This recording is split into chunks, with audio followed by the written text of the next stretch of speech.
어느 교회 장로님 딸인데 나이가 꽤 이제 먹어서 사실 잘못하면 홍기를 넘길 수 있는 때가 되었는데도 결혼을 하지 않고 있었습니다. 여러 가지 면으로 보아서 참 누구든지 데리고 갈 만한 자격을 가진 따님인데 이상하게 결혼을 자꾸 늦추고 있어요. 그리고 중매도 많이 들어와서 사람도 많이 보았어요. 선도 보았고 만나도 보았고 했는데 여전히 결혼이 성사가 안 되는 것입니다. 그래서 그 교회에 있는 어느 분이 그 자매에게 물었다고 합니다. 아니 그렇게 좋은 사람들이 많이 중매가 들어오고 또 선도 많이 보았는데 왜 그렇게 결혼을 안 하고 계세요? 그랬더니 그 자매가 주저하지 않냐고 이런 말을 했습니다. 참 결혼도 중요하지만요, 저하고 인생관이 맞지 아니하는 사람, 인생관이 그래도 비슷하기라도 해야 되겠는데 비슷하지 아니한 남자에게 내가 어떻게 마음을 주고 평생을 살 수 있습니까? 그러니 어쩔 수 없죠. 인생관이 같은 남자를 만날 때까지는 기다릴 수밖에 없지 않습니까? 하는 대답을 했습니다. 결혼을 앞두고 있는 젊은이들을 상대로 해서 결혼의 조건으로 가장 중요하다고 앞세우는 세 가지가 뭐냐고 질문을 던지면서 여론조사를 한 것이 있었어요. 미국 젊은이들, 블란서 젊은이들은 거의 60% 가까운 사람들이 인생관이 같아야 된다고 하는 것을 제일 먼저 앞세웠습니다. 그러나 한국의 젊은이들은 경제 안정이 최고의 우선순위로 생각한다고 대답했습니다. 어느 쪽이든지 우리가 꼭 따질 것은 못 됩니다만은 남녀가 서로 결혼을 하기 위해서는 무언가 통하는 것이 있어야 되고 같은 것이 있어야 됩니다. 더욱이 인생관 같은 것은 정말 중요하거든요. 하나는 북으로 가려고 하는데 하나는 남으로 갈 생각을 하고 한 지붕 밑에서 산다는 것은 비극입니다. 그러니 따질 수밖에 없습니다. 제가 이 예를 드는 이유가 있습니다. 젊은 남녀는 사랑할 상대와 사랑하지 말아야 할 상대를 반드시 가립니다. 까다롭게 따집니다. 결혼에 관한 한 선택할 대상은 하나밖에 없습니다.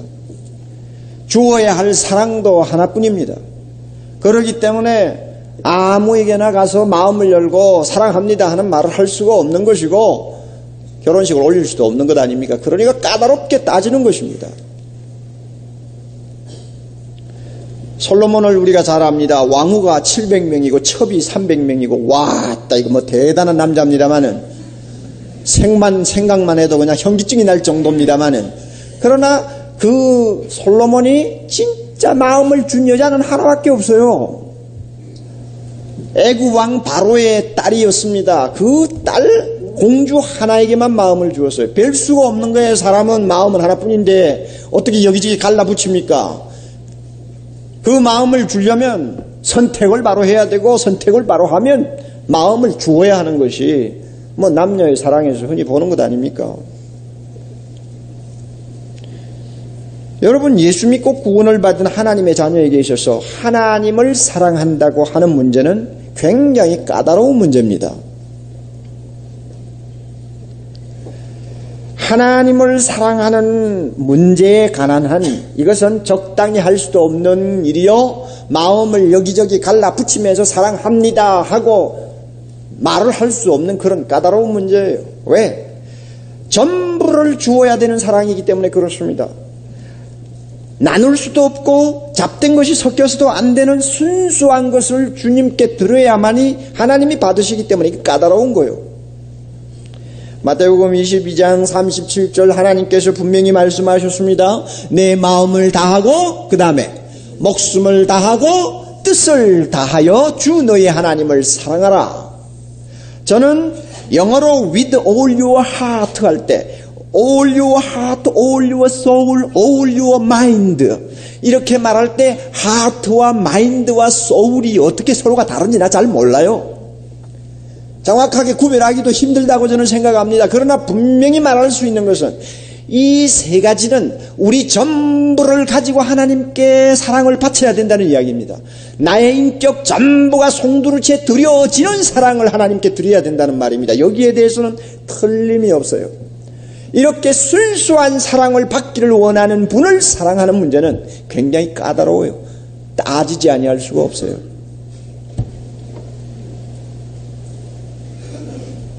이런 의미에서 예수님과 우리의 관계를 정절의 서약으로 묘사하기도 하고 부부의 관계로 묘사하기도 하지 않습니까?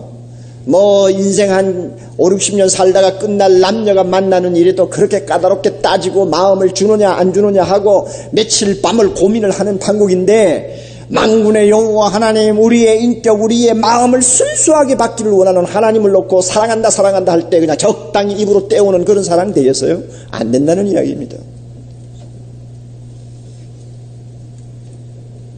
그러나 여러분, 우리에게는 심각한 문제가 있습니다. 우리는 타고날 때부터 이 부모로부터 받은 이 본성은요, 하나님을 사랑할 수 없게 되어 있습니다. 그 마음은 항상 아래로 흐르게 되어 있어요. 그래서 세상을 사랑하려고 하고 자기를 사랑하지 저 위에 계시는 하나님을 향해서 마음이 오르지를 못해요. 이런 악한 옛사람의 본성을 우리는 가지고 태어났습니다.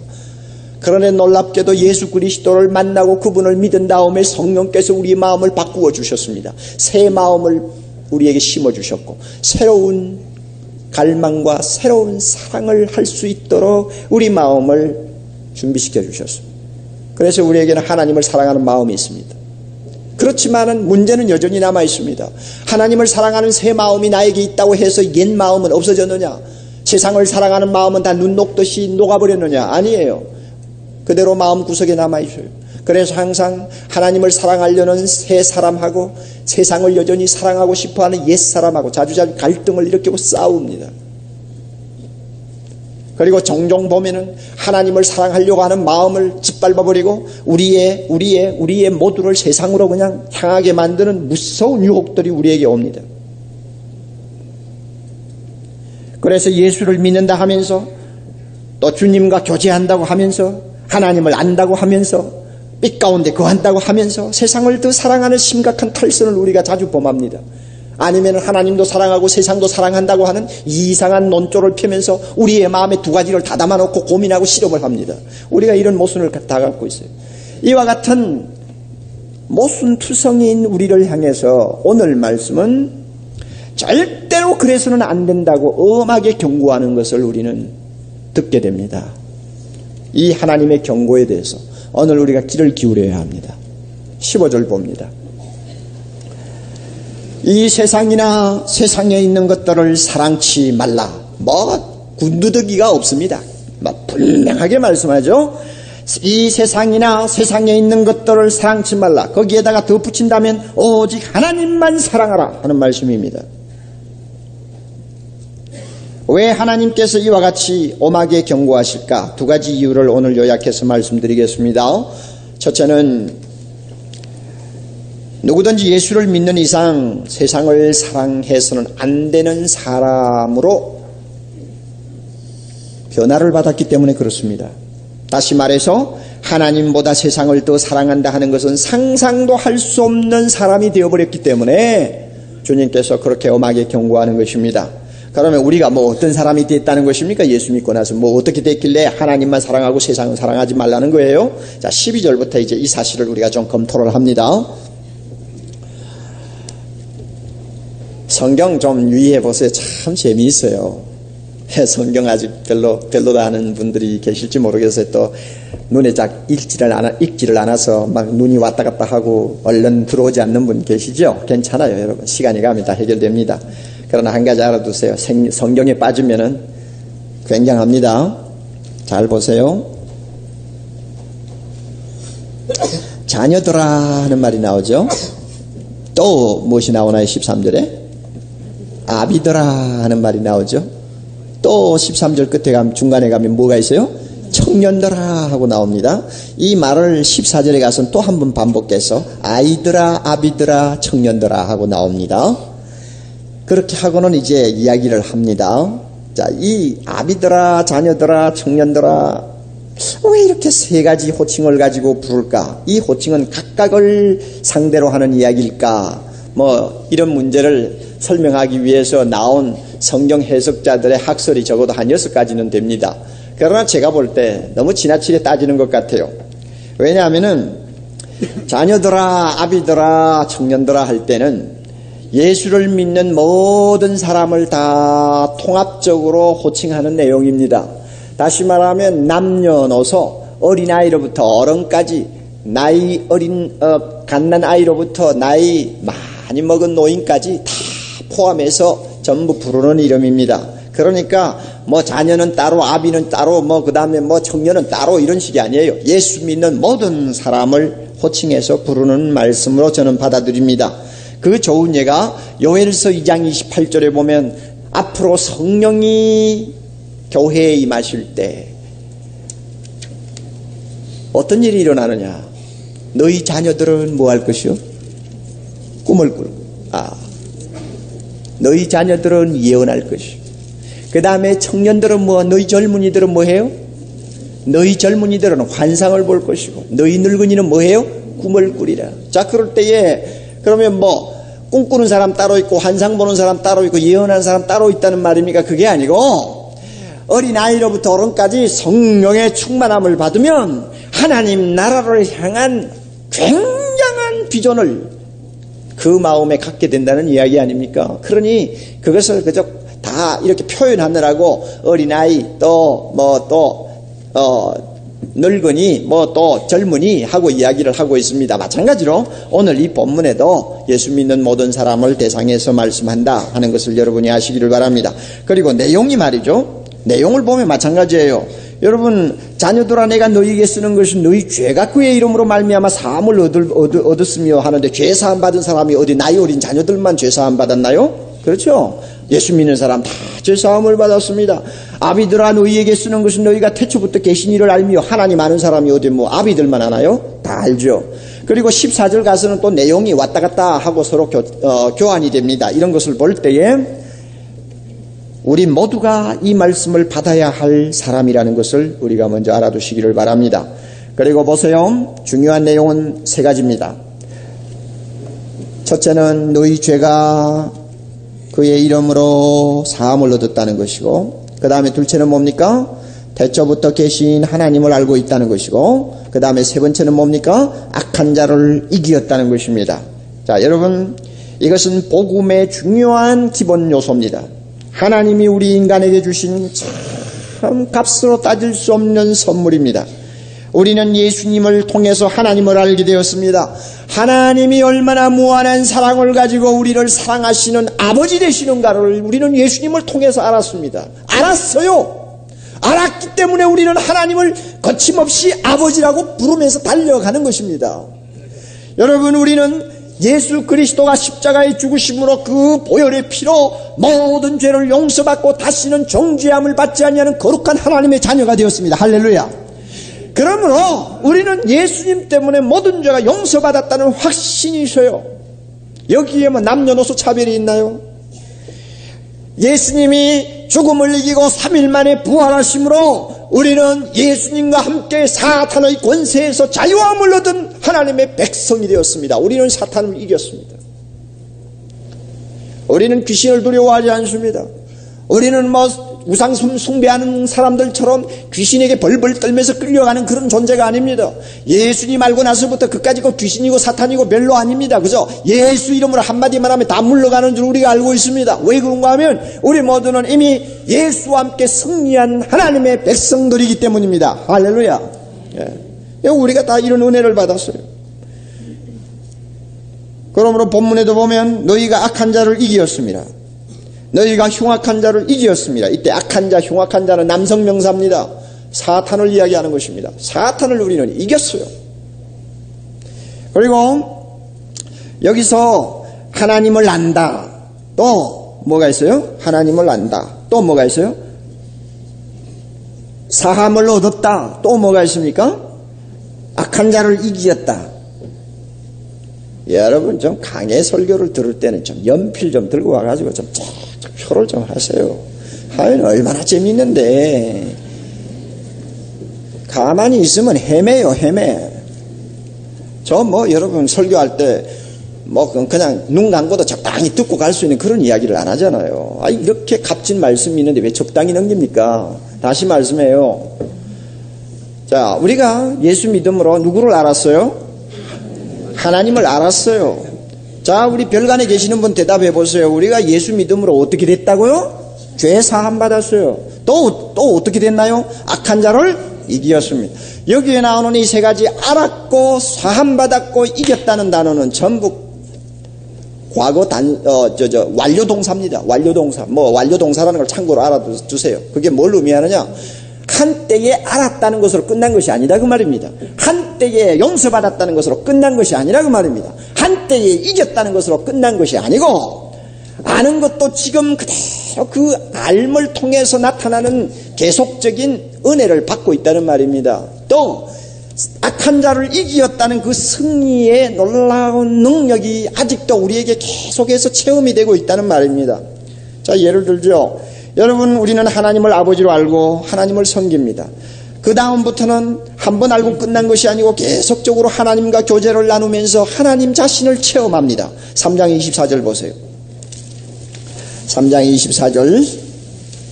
그의 계명들을 지키는 자는, 그 다음에 다 같이, 주 안에 거하고 주는 저 안에 거하시나니 우리에게 주신 성령으로 말미암아 그가 우리 안에 거하시는 줄을 우리가 아느니라. 아는 것 있어요. 뭘 압니까? 하나님이 내 안에 거하시는 것을 성령을 통해서 알고 있어요. 한번 과거에 알았던, 예수 믿으면서 알았던 하나님을 그저 계속적으로 교제하면서 내 안에 모시고 사는 어떤 기쁨이 있고 체험이 있다 그 말입니다. 계속적으로 우리는 알고 있어요. 그 다음에 여러분, 사죄, 용서받았다는 것은 지금도 계속 우리가 체험하는 은혜 아닙니까? 1장 9절 우리는 이미 잘 알고 있습니다. 우리가 죄를 자백하면은 저는 미쁘시고 우러우사 우리 죄를 사하여 주시는 은혜는 지금도 계속 우리가 누리고 있고 체험하는 은혜입니다. 뿐만 아니라 악한 자를 이기는 이 승리는 날마다 체험하는 승리입니다. 14절 너희가 강하고 하나님의 말씀이 너희 속에 거하시고 하는 말씀이 나옵니다. 14절 중간 끝에. 그럼 이거는 지금 내 안에 하나님의 말씀이 거한다는 말이고 지금 내가 강하고 지금 내가 능력을 입고 있다는 말입니다. 이 말은 뭐냐? 계속해서 우리는 악한 자를 이기는 삶을 살고 있다는 이야기입니다. 5장 4절 5절 여러분 한번 보세요. 5장 4절 대저 하나님께로서 난 자마다 다같이 세상을 이기느니라. 지금도 이기고 내일도 이기고 계속해서 이긴단 말이에요. 세상을 이긴 이김은 이것이니 우리의 믿음이니라. 예수께서 하나님의 아들이심을 믿는 자가 아니면 다같이 세상을 이기는 자가 누구뇨? 세상을 이기는 자가 누구뇨? 우리는 지금도 이기고 있어요. 그러니 여러분, 하나님을 아버지로 알게 된 우리가, 모든 죄 씻음 받은 우리가, 악한 자를 이기는 힘을 얻은 우리가 어떻게 하나뿐인 마음을 이 좋으신 하나님, 이 좋으신 예수님께 드리지 않겠습니까? 어떻게 그 마음을 세상에다 줄 수 있습니까? 은혜는 반응을 불러일으킵니다. 특권은 책임을 절감하게 합니다. 교리는 삶으로 이어지는 법입니다. 우리는 하나님을 알았습니다. 이거는 교리요. 우리는 죄사함을 받았습니다. 이것도 교리요. 우리는 승리자입니다. 이것도 교리요. 그렇다면 이와 같은 놀라운 진리를 발견한 우리는 자동적으로 하나님을 사랑할 수밖에 없는 사람이 되어버린 것입니다. 하나님만 사랑할 수밖에 없는 사람이 예수 믿는 사람입니다. 세상은 절대로 사랑할 수 없는 것이 예수 믿는 사람입니다. 이 세 가지만으로도 하나님을 사랑할 충분한 조건이 됩니다. 하나님을 알았습니까? 사함을 받았습니까? 악한 자를 이기었습니까? 그리고 하나님을 알고 즐깁니까? 여러분, 죄 용서함을 지금도 체험합니까? 악한 자를 이기는 승리의 삶을 지금도 체험합니까? 이런 좋은 세 가지는 충분 조건이라 그것만으로도 우리는 하나님을 사랑하지 아니하고는 견딜 수 없고 하나님만 사랑할 수밖에 없는 사람이 되어버렸다는 것입니다. 우리가 이런 사람이 되었기 때문에 세상 사랑할 수가 없어요. 여러분 자신을 잘 판단하세요. 그와 같은 놀라운 하나님의 은혜를 받고도 마음을 엉뚱한 데 준다? 여러분은 근본적으로 잘못된 사람이에요. 그러나 내 마음을, 하나밖에 없는 내 마음을 이 좋으신 하나님께 드린다? 정말 바로된 크리스찬입니다. 두 번째로 왜 세상을 사랑할 수 없느냐? 사랑해서는 안 되느냐? 그것은 손해를 볼 수 없기 때문입니다. 다시 말해서 망할 줄을 빤히 알면서 세상에다가 마음을 줄 수가 없기 때문입니다. 자, 무슨 손해를 볼 것 같습니까? 우리 본문을 가지고 좀 봅시다. 15절, 2장 15절 다시 넘어갑니다. 무슨 손해를 볼까요? 자, 이 세상이나 세상에 있는 것들을 사랑치 말라. 그 다음에 누구든지 세상을 사랑하면 어떻게 되나요? 아버지의 사랑이 그 속에 있지 아니하니, 쉽게 말하면 아버지 하나님의 사랑이 우리 안에 있을 수가 없다 하는 이야기입니다. 여기서 아버지의 사랑, 이 소유격으로 형성된 이 구절은 두 가지 의미를 그대로 담고 있습니다. 하나는 뭐냐면 하나님을 사랑하는 우리의 사랑이 우리 안에 있을 수 없다 하는 이야기입니다. 하나님을 향한 우리의 사랑이 내 마음에 있을 수 없다. 또 다른 말로 또 하나 의미가 있어요. 우리를 사랑하시는 하나님의 사랑이 우리 안에 있을 수가 없다. 그러니까 나를 사랑하는 하나님의 사랑이든 하나님을 사랑하든 사랑하는 나의 사랑이든 둘 다 의미가 다 들어가 있습니다. 이 둘 중에서 어느 것이 뭐 더 옳으냐 타당하냐 하는 것은 따질 필요가 없다고 봅니다. 왜냐하면 이 두 개는 나눌 수 없는 관계를 갖고 있기 때문에 그렇습니다. 정말로 우리 마음속에 나를 사랑하시는 하나님의 깊고 뜨거운 사랑을 느끼게 됩니까? 그 사랑을 느끼는 사람은 자기도 모르게 누구를 사랑하게 됩니까? 하나님을 사랑하게 됩니다. 그러나 하나님이 나를 얼마나 사랑하시는지를 느끼지 못하는 사람은 결국 하나님도 사랑하지 못합니다. 똑같아요. 이 두 개는 마찬가지예요. 그리고 여러분 그렇잖아요. 내가 하나님을 진작 사랑해서 내 마음을 드리는 자에게는 하나님께서 가만히 계시지 않아요. 그 마음에 자기의 사랑을 더 풍성하게 부어줍니다. 그러니 하나님을 향한 사랑이든 나를 하나님을 향한 사랑이든 나를 향한 하나님의 사랑이든 간에 이 아버지의 사랑, 이것이 세상 사랑하는 자의 마음에는 발을 붙일 수가 없다는 이야기입니다. 이거 얼마나 큰 손해입니까? 그렇잖아요? 그리고 오늘 본문 보니까 세상 사랑하고 하나님 사랑은 서로 배타적이라고 합니다. 하나를 받아들이면 다른 것은 쫓겨나게 되어 있습니다. 자석에서 북은 남을 밀어내고 남은 북을 밀어내듯이 서로가 밀어내요. 내가 세상 사랑하면 하나님의 사랑이 떠납니다. 하나님의 사랑을 내가 내 마음에 담으면 무엇이 떠납니까? 세상 사랑이 떠납니다. 영혼에는 진공이라는 것은 있을 수가 없습니다. 하나님의 사랑이 내 영혼을 채우면 세상 사랑이 떠나는 것이고, 세상 사랑이 채우면 하나님의 사랑이 떠나는 것입니다. 이 사실을 마태복음 6장 24절은 너무나 선명하게 말씀합니다. 한 사람이 두 주인을 섬기지 못할 것이다. 혹 이 사람을 미워하면 저 사람은 어떻게 합니까? 사랑하게 되고, 혹 이 사람을 중하게 여기면 다른 한 사람은 어떻게 합니까? 경하게 여길 수밖에 없습니다. 그 다음에 너희가 하나님과 재물을 점하여 섬기지 못하느니라. 하나님과 세상을 동시에 사랑하고 동시에 마음을 줄 수가 없느니라 하는 말입니다. 여러분 그렇지 않습니까? 우리가 경험적으로 보아도 너무 잘 아는 사실이죠. 뭐 아파트를 팔고 뭐 어떻게 몇 번 굴려가지고 상견 돈 1억이라는 것은 손에 쥐어보지 못한 사람이 갑자기 10억이 손에 들어오면요, 그 다음에는 너무너무 흥분해가지고 마음이 자기도 모르게 하나님으로부터 어디로 가버립니까? 돈으로 갑니다. 10억 갑니다. 야, 이 10억을 가지고 한 번 더 굴리면 20억이 될 거 아니냐. 자, 이것을 또 주식에 투자하면 또 굉장한 또 이윤을 볼 수 있을 것이다. 마음이 온통 그리로 가버립니다. 그렇지 않습니까? 그렇게 되면 하나님에게 줄 마음이 나에게 남지 않는다는 것은 우리가 경험적으로 너무너무 잘 압니다. 너무너무 잘 압니다. 우리가 돈이 별로 없었을 때는 돈에 마음이 별로 없어요. 아이, 그까짓 거면 있어도 좋고 없어도 좋고 뭐 그날 사는 것이지 뭐. 그리고는 헌금도 쉽게 합니다. 돈 맛을 모르니까 쉽게 내놓는 거예요. 그러나 나도 모르게 돈을 좀 모았다 하면 이상하게 내 마음은 그리로 가버려요. 그러니 돈 가진 사람일수록 헌금이 어려운 것입니다. 돈 가진 사람일수록 하나님께 무엇을 드린다, 돈을 딱 잘라가지고 하나님이 기뻐하는 거룩한 사업에 투자한다, 이거 거의 불가능합니다. 왜냐하면 마음이 돈에 가서 완전히 붙어버리기 때문에 그렇습니다.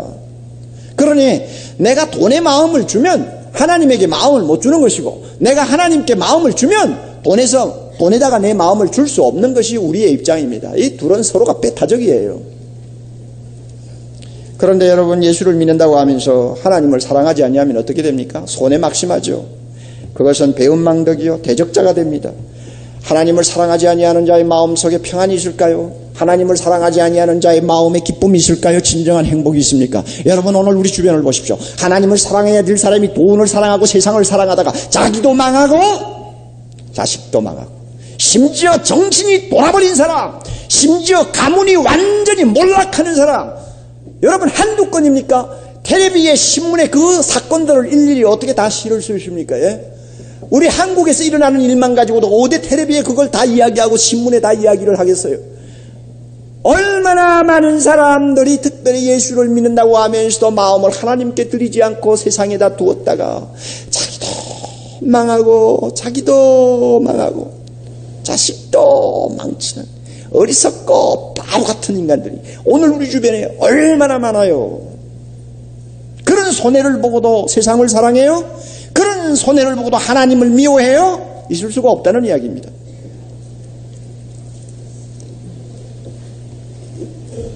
하나님의 사랑이 얼마나 귀한데요. 우리가 그 사랑을 마음에 갖고 주님을 향하면 하나님은 우리에게 축복하신다고 했습니다. 출애굽기 20장 6절 십계명의 유명한 말씀 있죠. 자 보세요. 나를, 하나님의 말씀이에요. 나를 사랑하고 내 계명을 지키는 자는 몇 대까지? 몇 대까지?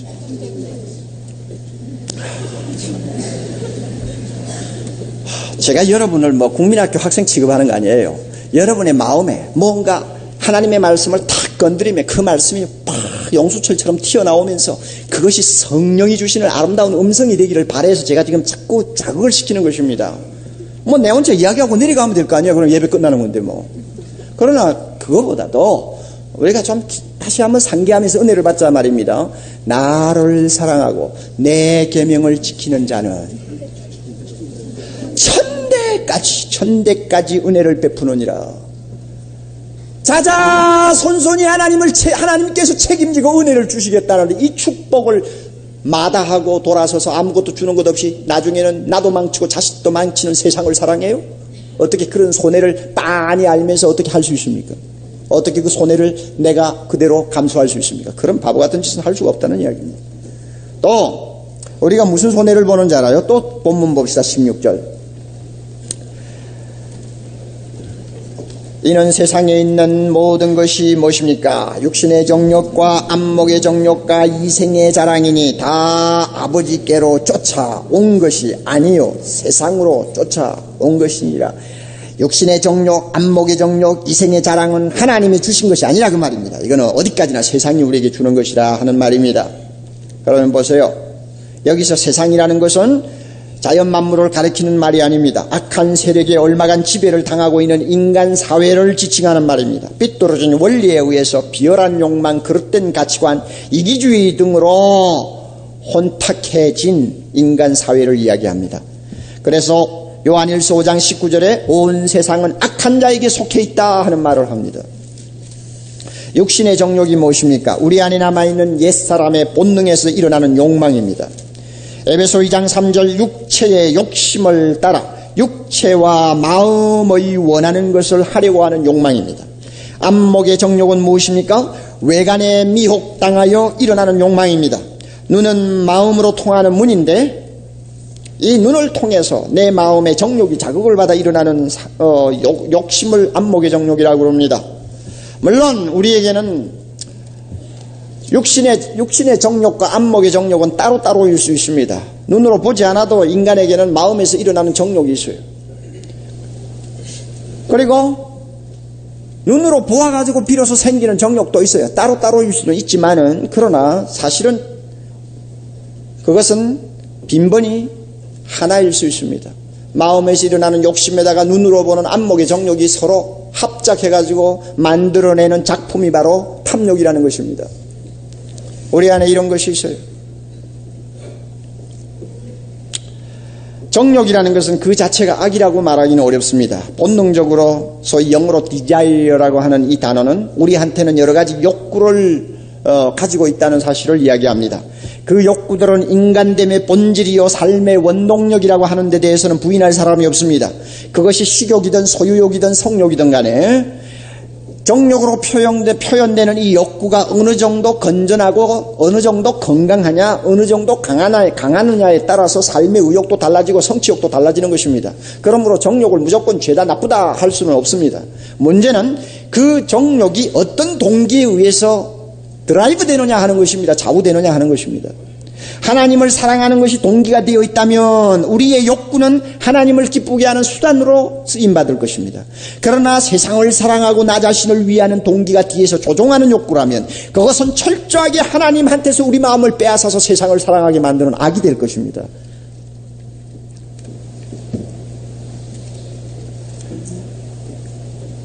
우리가 하나님을 사랑하고자 하는 동기에 의해서 나타나는 어떤 욕구를 가지고 있다고 한다면 그것은 선별할 수 있는 능력이 있을 것입니다. 무엇을 취하고 무엇을 버리고 무엇을 가까이 하고 무엇을 또 멀리 해야 되는가를 가릴 수 있는 능력이 있어요.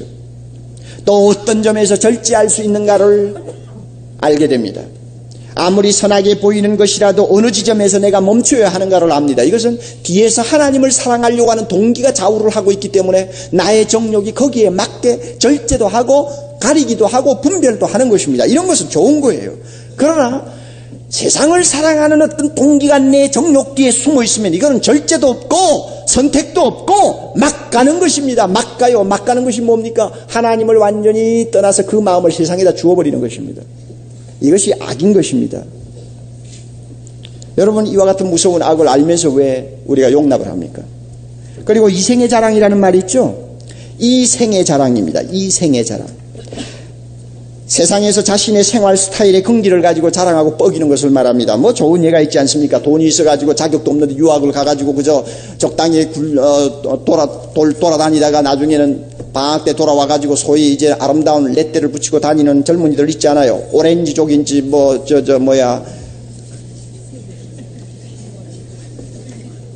참 그 말이 어디서 나왔는지 모르지만 뭐 오렌지인지 사과인지나 잘 모르지만 그거 오렌지족이라는 사람들 있잖아요. 그 젊은이들 보세요. 검은 안경 쓰고 고급 승용차, 외제 승용차 타고는 그 다음에 옆에 아름다운 아가씨 태우고는 담배를 삐끗이 풀고 피우며 한 발은 창가에 탁 내걸치고 이렇게 이러면서 이거 있잖아요. 이거 있잖아요. 자기는 뭐 굉장한 것처럼 이렇게 뻐기죠. 그러면은 자, 상당히 양식을 가진 사람들은 한심하다 하고 쳐다보지만은 또 상당한 수는 너무너무 부러워가지고 하고 쳐다본단 말이에요. 그렇잖아요. 자, 이렇게 뻐기고 이러고 있는 거, 이게 이생의 자랑입니다. 뭐 집 좀 큰 거 사가지고 막 자랑하고 싶어요. 외국 같은 데 가면은 손님을 청할 때 좀 순수한 동기를 청하면 좋겠는데 어떤 때는 자기 자랑하려고 청하는 일이 너무 많아요. 예. 비상하죠. 돈 좀 벌었나요? 뭔가 가시하려는 거 있죠. 뭐 성공 좀 했나요? 뭐 그놈의 성공이 뭘 그걸 대단해가지고 그렇게 요란해요. 그렇지 않습니까? 그러니 이런 이생의 자랑을 하는 것, 이것이 우리에게 뭐 누구에게나 좀 있어요. 다 있는데 이렇게 육신의 정욕 또 무엇입니까? 안목의 정욕, 이생의 자랑은 아무리 좋아 보이고 행복감을 우리에게 느끼게 해도 철저하게 세상적입니다. 왜? 뭐 어디서 쫓아온 것이요? 세상으로 쫓아온 것이요. 세상이 주는 것이라 그 말입니다. 그러므로 하나님이 주는 것 아닙니다. 하나님으로부터 오는 것 아닙니다. 하나님하고는 관계가 없습니다. 그것은 일시적인 환상입니다. 여러분, 하나님이 주지 아니하는 것은 악한 것입니다. 우리가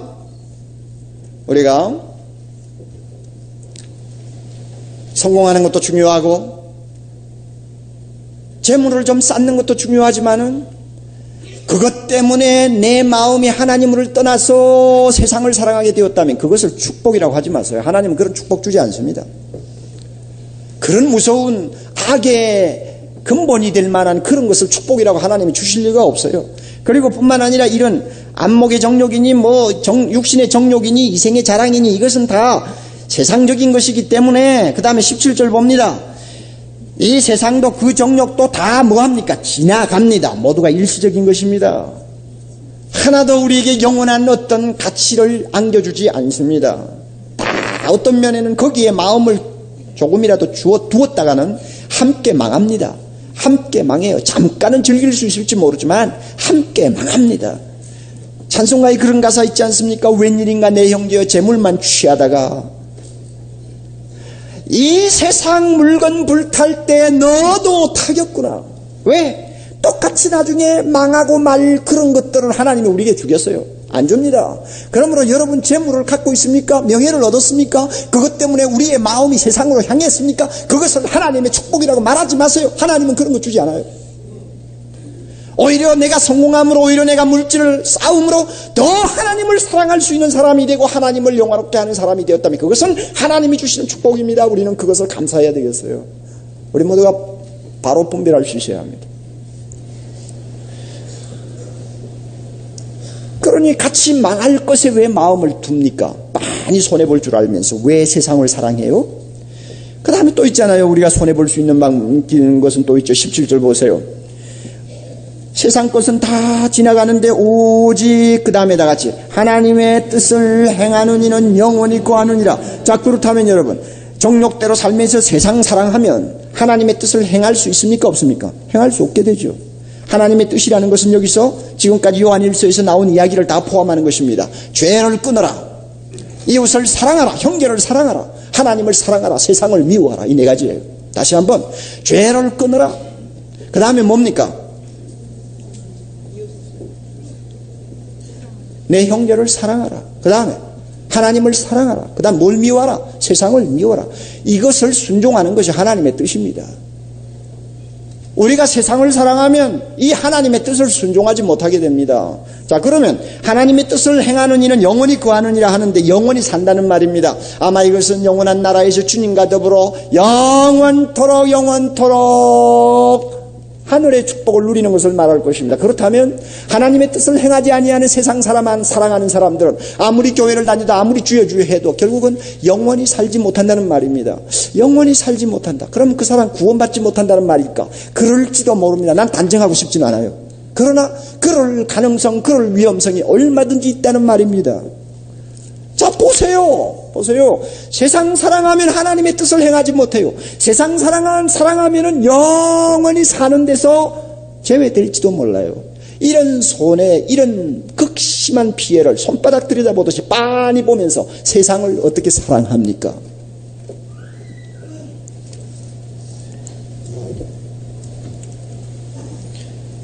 요약합시다, 여러분. 왜 우리는 세상 사랑하지 말아야 하는가? 먼저는 세상을 사랑할 수 없는 사람이 되었기 때문에 우리는 그렇다고 했습니다. 하나님이 우리의 아버지 되시고 모든 죄 용서받고 사탄의 권세에서 해방받은 우리가 어떻게 세상을 사랑합니까? 하나님을 사랑해야지. 그렇잖아요. 그리고 또 왜 세상 사랑해서는 안 됩니까? 끔찍한 손해를 볼 줄 빤히 알면서 어떻게 사랑하느냐 그 말입니다. 무슨 손해를 봅니까? 무슨 손해를 봐요? 예? 무슨 손해를 봅니까?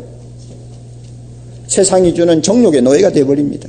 덧없는 세상의 것에 매이고 세상 것이 다 지나갈 때 함께 다 망할 수 있는 그런 손해를 보고 왜 세상을 사랑합니까? 그리고 하나님의 뜻을 행하지 못하게 하는 것을 우리는 분명히 압니다. 하나님께 순종하지 못하게 하는 것을 왜 우리가 받아들입니까? 그 결과 영원히 살지 못하는, 어떤 면에는 구원을 받지 못할 사람이 될 수 있는데 왜 그런 손해를 빤히 보면서 왜 세상을 사랑합니까? 사랑하는 형제자매 여러분 설교를 듣지 마세요. 이 시간 그저 설교 시간이 있으니까 듣고 일어난다 그러지 마세요. 그러지 말고 이거는 심각한 이야기를 하는 것입니다. 저는 이 설교를 준비하면서 참 마음에 좀 갈등이 있었어요. 왜냐하면 여러분 얼마나 세상 살기가 피곤합니까?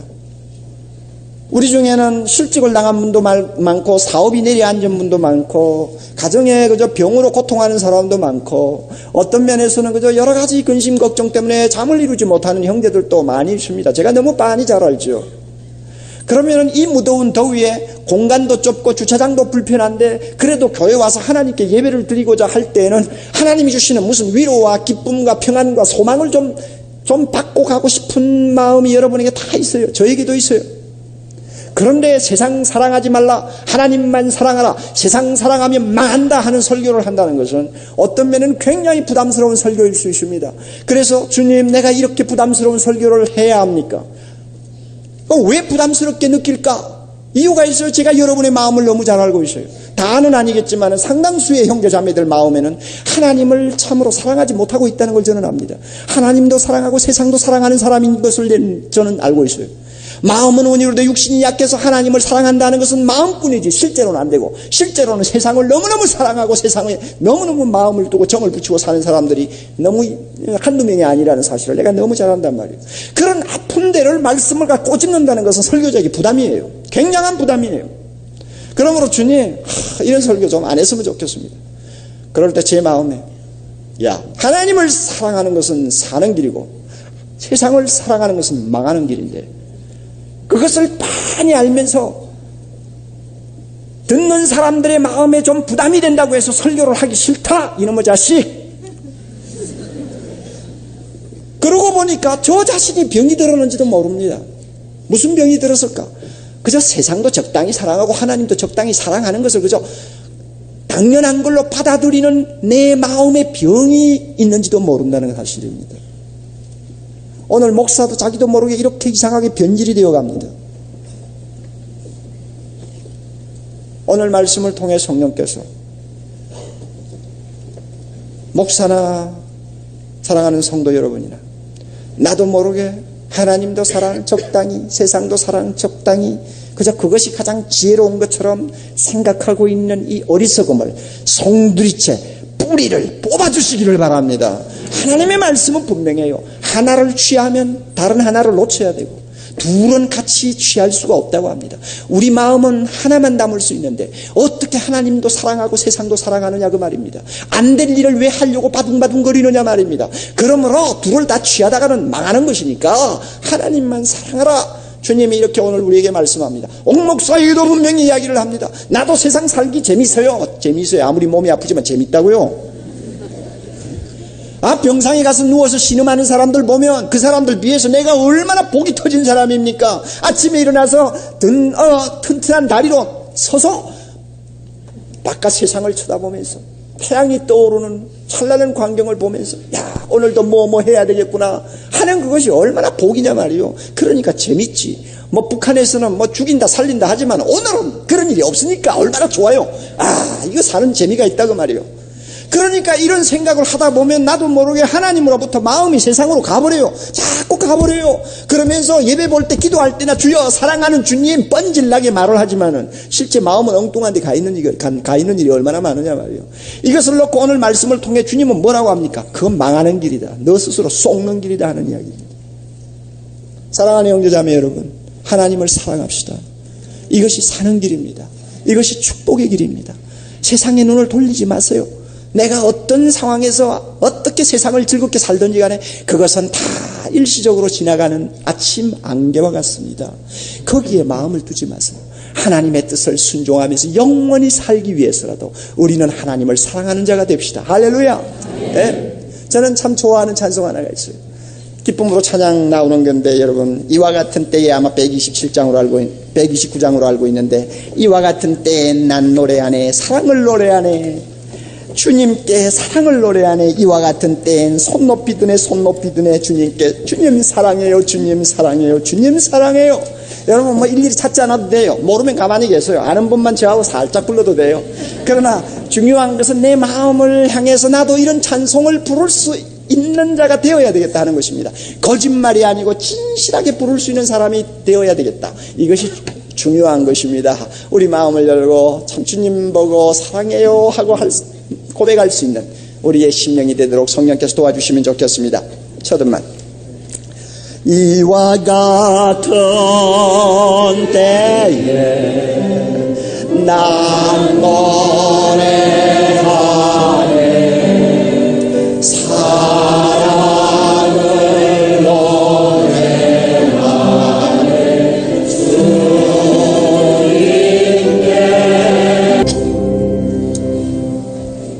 예수님 사랑할 때 평안이 있고 기쁨이 있고 행복이 있고 소망이 있습니다. 썩지 마세요. 다 같이 기도하십시다.